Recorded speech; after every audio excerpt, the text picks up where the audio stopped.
মিষ্টি কামরাঙা গাছে অতিরিক্ত বৃষ্টির কারণে প্রচুর ফল ঝরে গেল। যাই হোক, আজকে একটি ফল আমি পেরে নিলাম।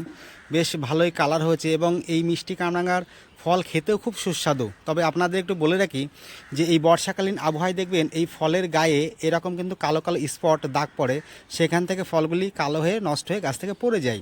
এটার কারণ হচ্ছে ফাঙ্গাসের অ্যাটাক। তার জন্য আপনাদের যে কোনো একটি কন্ট্যাক্ট ফাঙ্গিসাইড আর নতবা সিস্টেমিক ফাঙ্গিসাইড আপনাদের গাছে স্প্রে করে রাখতে হবে।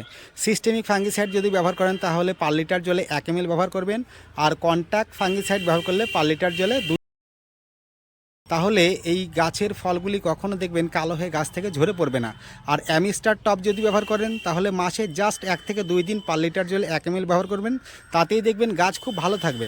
আর এই অতিরিক্ত বৃষ্টির মধ্যে এই মিষ্টি কামরাঙা গাছের মিডিয়াতে কখনোই মাটি খুঁড়ে জৈব খাবার বেশি পরিমাণে ব্যবহার করতে যাবেন না।